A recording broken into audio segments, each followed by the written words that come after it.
who will replace Kasongo bado. But the decision he will be replaced has been made. Tumekubaliana? Decision ya kwamba lazima abadilishwe imekubalika.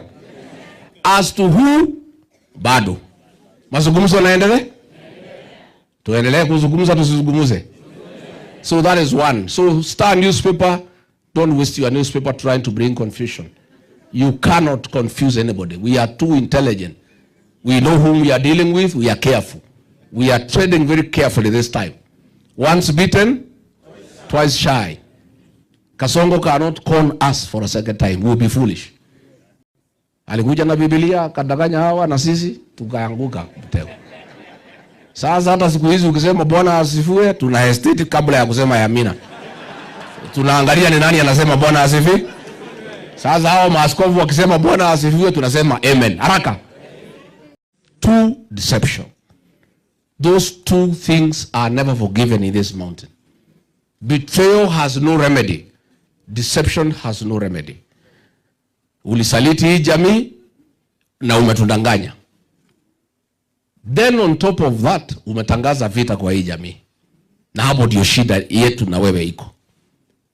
And I must say, niambie wa Kenya, sisi watu ya mlimani, si ati sisi ni watu wabaya. Sisi tukichagua huyu Ruto wako wanaitwa Kamau, haku wanaitwa Karanja, alikuwa anaitwa Kipchirchir. Na tukamchagua tukijua si wetu, na tukamwamini tukamtakia mema because alituahidia mambo mingi sana. Alikuwa anaongea mambo ya mama mboga. Umesikia akiongea mambo ya mama mboga sasa hivi? Na boda boda ati atatutoa chini atupeleke juu. Ati atatuweka pesa kwa mfuko. Kuliko atuweke akatuchukua akatuinamisha. Ile kidogo ilikuwa kwa mfuko ikafanya nini? Sidi alifanya? Wewe William Ruto, you deceived the mountain people. A very hard-working population that has pride. And they feel terrible that they fell to your deception. They feel bad that you could deceive such an intelligent community. They feel very ashamed and embarrassed that they actually fell for your tricks. But they intend to correct that mistake. And in a big way, they intend to make a big statement. Shida mimi nilikuwa na huyu William Ruto nikiwa ofisini. Ni mambo ya kugawanya mlima. Alitaka kutugawanya kwa sababu alijua umoja wetu ndio nguvu yetu.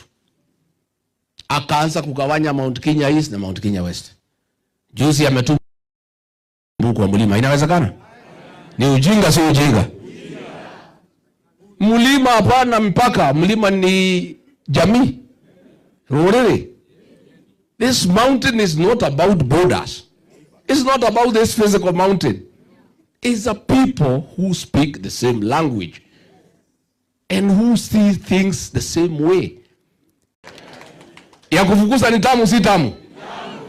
The mountain people, many they love that vote. Ya kufukuza mtu aende nyumbani, wanafurahia sana. Na mimi I want to tell you William Ruto, wewe hujui watu ya mlima. Wewe mwaga pesa yako hapa vile unamwaga Olokalau. Uliza Gideon Moi kuambia vile baba yake alikuwa anaona hapa. Hapa kwetu Mathera alikuwa anapata 800 votes peke yake out of 60,000.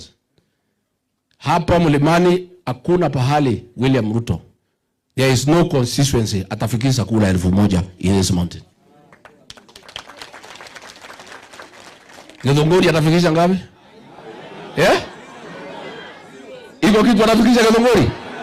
Si labda ya Wamuchomba na bwana yake? Si atapata ya Wamuchomba?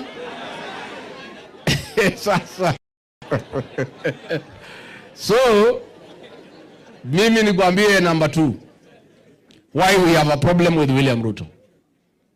Ametangaza vita na watu ya mlima ya kiuchumi. Aliambia mimi, tulikuwa kwake shambani Kirigoris. Tulikuwa na Kimani Ichung'wah na Ndindi Nyoro na mimi. Kiwa naibu wake. Tulikuwa tunaelewana hapo mbeleni. Akatuweka kwa gari akatuzungusha kwa shamba yake.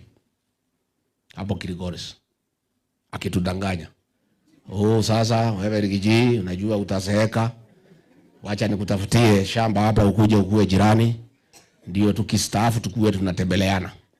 Hata hivi vijana wewe tulitae na wewe tuachie hao vijana.